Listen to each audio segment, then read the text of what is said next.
hypotheticals have got us in a chokehold, and we must free ourselves. It's fun to argue about. It's fun to talk about what you would do in this scenario, or would you leave the game if the seats were high, or if a man took you this place on a first date, what you would do. And I'm telling you, like, every interaction that I have with people now, in some way or another, these things come up. Can we just keep it a buck? If they're fine enough, if they're funny enough, or if their financial status is what you want, fine, funny, and money, you're throwing all boundaries, standards.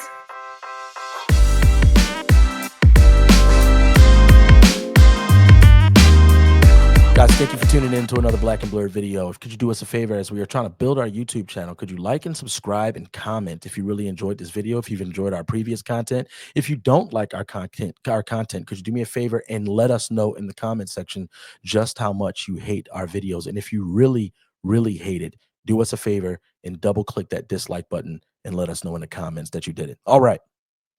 Now, there is I guess a bombshell update regarding Joy Taylor at Fox News Network. Shockingly, I'm not talking about that, but it is that information that has inspired this video.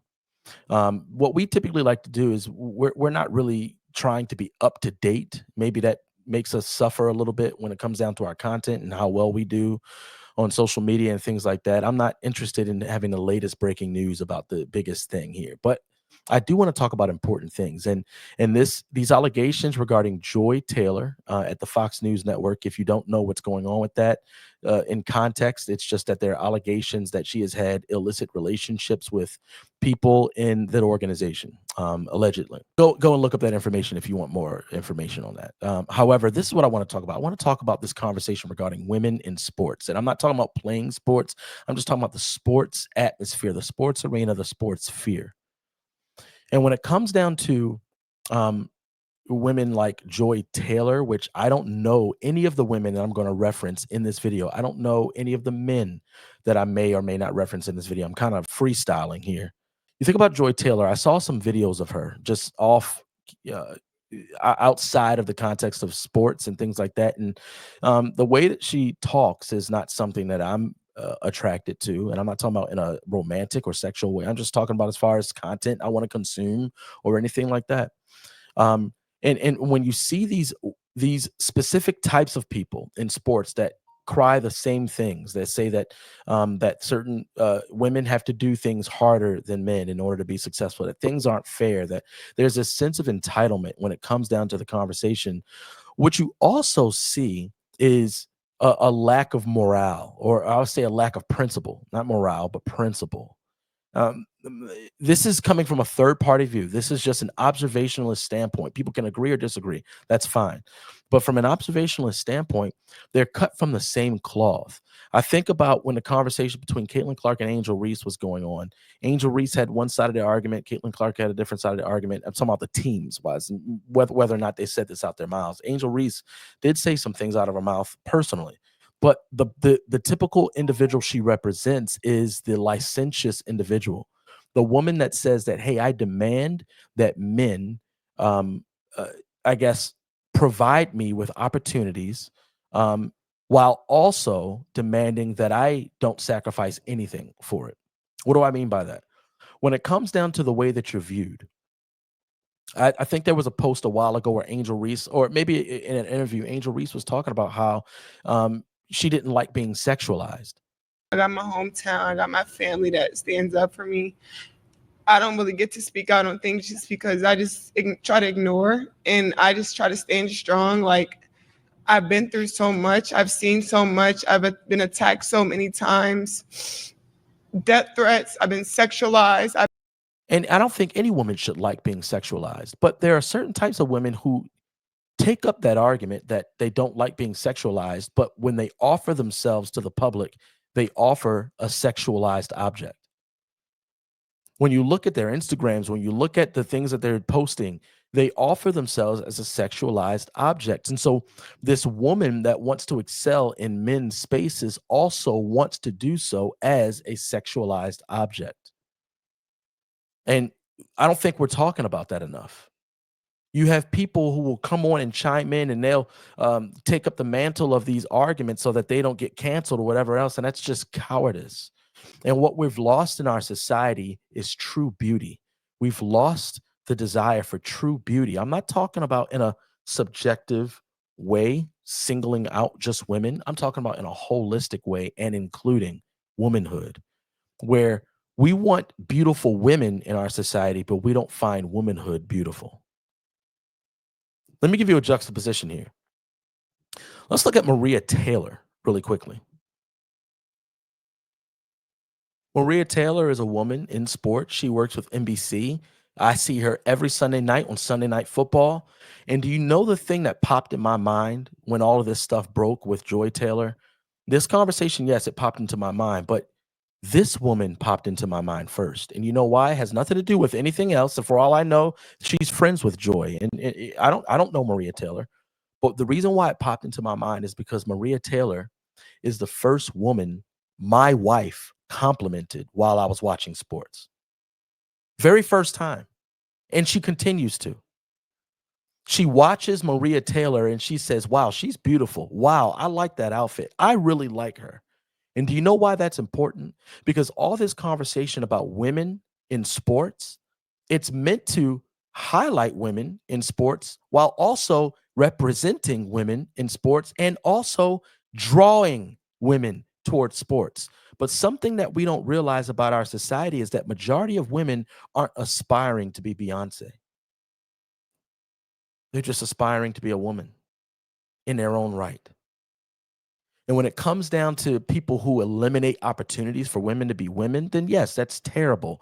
But this entitlement mentality that's being carried by people who are also, they present themselves as this spoiled and licentious, really non principled women. That's not an attractive thing to a lot of men, and it's not attractive to a lot of women. And so they want nothing to do with it. They don't want to watch women who are on the TV, yet they're presenting themselves as sexual objects. We see this outside of the anchor. We see that. I remember in golf, there were women golfers where they in the outfits that they wear at golf, people get upset when we bring up their outfits because you're saying you're being sexist. It's not being sexist. Outfits aren't a problem when it comes down to men playing golf. The only times that outfits could be a problem is with somebody is wearing something that's outside of the scope of attire for golf. I think about John Daly. I mean, John Daly was a phenomenal golfer. His son is a phenomenal golfer, but I digress. He would get ridiculed because of the way that he dresses and presents himself. It's not a sexualized conversation, but it's outside of the scope of what is acceptable in golf. So there will always be conversations. It happens with men, but when it comes down to women, it always moves in towards the sexualizing conversation because women present themselves that way. I'm using generalizations just to save time. Not obviously, as we look at Maria Taylor, that's not the case for all women. I think about another woman, Sage Steele. These women present themselves as respectable women who also love their job and do it well. That's all you ask for in anything in sports. But typically in this conversation today, you bring in someone and they begin to make everything about them and their whole little entitled mentality. And people are sick of that. And what it turns out from these allegations is that that comes with the territory, that their entitlement and their lack of morale or principles is a fruit of their lifestyle and their lack of standards. As you saw in the beginning clip, we see what she believes. We don't know if the allegations are true, but we at least know what Joy Taylor believes. We also know what Sage Steele believes. Last year, when I was still at ESPN, I remember when all the Leah Thomas, or as our friend Riley says, Will Thomas, when all the Will Thomas stuff came out, because I mean, he's a guy, like how I thought it would be fine. I'm standing up for women. I've always done that. I used to be the face of ESPN W, like the W Summit conference we did every year. Like it's all about women and promoting women. And so to get an email then from the bosses at ESPN saying, you need to not talk about that because you're offending people in the LGBTQ community at Disney and ESPN, I just laughed out loud. and then proceeded to quickly post another tweet about it because I'm like, I'm not going to be told not to talk to support women. Like, where's the hypocrisy in this? And we also know that that's not welcome. No one's arguing for her, though. No one's making videos for Sage. There is a beauty that comes alongside seeing these principles illustrated in the way that they carry out their work, in the way that they present themselves, and the way that they stand up for their principles, even if it costs them their job. The reason people aren't falling over themselves trying to defend Steele is because Steele wasn't willing to sleep with them. So they don't have her back. Once again, I don't know Sage Steele. I could be wrong. But it seems that the principles that she both presents on and off the screen there's veracity to them. They can be corroborated with her lifestyle. You think about these women like Maria Taylor and Sage Steele, and they are attractive to other women in a holistic sense. They're attractive to other women, where they can enjoy watching them. Men can enjoy watching them because they don't have to stumble over any type of presentation of sexualized nonsense, and they can get back to the thing that they were enjoying in the first place. I don't care if it's a man presenting me basketball stats or a woman presenting me basketball stats. I just want the basketball stats. But when it comes down to playing this game, now that we invite this nonsense into the screen, I have to endure a bunch of other nonsense. That's why the NFL and the NBA have to have all these different things plastered around. End racism, say no to hate, all these subliminal messages that have passive aggressive stances, and people are getting sick of them. And that's why people are jumping over everyone to be able to present this story about Joy Taylor, is because it's not just about saying that Joy Taylor allegedly had illicit relationships with an executive at Fox News. It's saying that, hey, all of this nonsense that you promulgate is a fruit of something that's terribly toxic, and it shows in your lifestyle. I think this is at the bottom of the whole Caitlin Clark WNBA thing. Caitlin Clark presents herself as a baller. That's it. Someone who wants to play basketball, and she doesn't bring a bunch of nonsense into the sphere, and people are rooting for that, and the opponents don't like it. Let's do a little experiment real quick. This is a risky experiment, but let's look through social pages. I don't follow any of these individuals, but let's look through some social media pages. All right, this is Joy Taylor's page. Okay. So yeah, some talking. Obviously, you're gonna find swimsuit things. I'm not gonna listen to any of these clips because I don't know what they'll say. So, I mean, here's a big one for me. If you follow our podcast, if you know who I am, I'm a Christian, right? So obviously I disagree with this in principle. I also disagree with this in logic. Abortion is a euphemism that we use for killing children, unborn children. That's what abortion is. There are a lot of conversations about that have muddied the waters and have obfuscated what it actually is. That's why we use euphemisms like that. But this is just a flat out lie. It's not true. I have different morals. I have different principles than her. That's fine. She's a sports news anchor. But, we know that's more celebrated when it comes down to entertainment and things like that. That's going to be more accepted. I get that. But I would disagree. I disagree with her principally. So therefore, there's going to be lifestyle differences that I disagree with. There's going to be things that she says on and off the camera that I'm going to have fundamental disagreements with, that my wife, as a woman with principles and morals, is also going to have fundamental disagreements with. So that's going to take away from the attraction of her.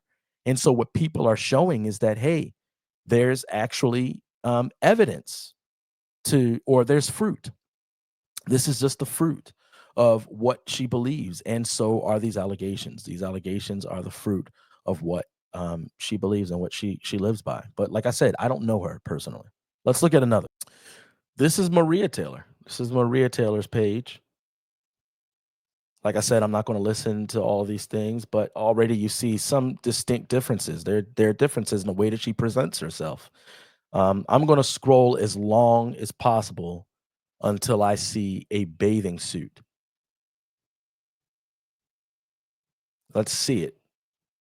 And like I'm saying, there are some people who don't have a problem with that. That's fine. But I'm just proving a point that there are women who recognize presentation matters.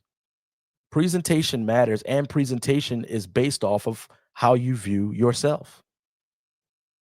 I think that's the case. It's based off of how you view yourself. And there are a lot of women today who look up to women who share this message about presentation as if it's not directly linked to how you view yourself. And how you view yourself isn't directly linked to whether or not you value who you are. You have true value and understanding of what beauty and womanhood is and the beauty of womanhood. You know, in those social media posts, I saw a lot of beauty of womanhood. I saw her with her children. I saw her being a mother. I saw her being a wife. Saw her being a coworker, a friend. Those are the things on her social media, starkly different than Joy Taylor's. Let's look at one more. Let's see if we can find Angel Reese's social media. I'm actually scared to look at this one, to be honest with you, so I might have to blur some things out. But let me just try to look it up. Oh, well, apparently it's not accessible. Interesting. Yeah, apparently she scrubbed her account. I don't know what happened. Oh, okay, never mind. I see what happened. The Chicago Sky Forward appeared to have deleted her Instagram following a series of posts that featured her modeling a cutout dress on New Year's Eve. And I feel sorry for her. It's misguidedness, is what it is. She's misguided. And what we need is women like Maria Taylor and Sage Steele in the sports sphere to model the beauty of womanhood, that you can be principled. You can share those principles. You can stand on business for those principles. But it doesn't mean that you do so as an entitled, spoiled individual who promulgates a lot of toxicity. I think it's something that we ought to be mindful of. And I think we should celebrate the women that I listed in this video. Maria Taylor, Sage Steele. I'm not trying to forget anybody. I'm not trying to, this is not an exhaustive thing. They're the first two that popped into my mind, but there are many.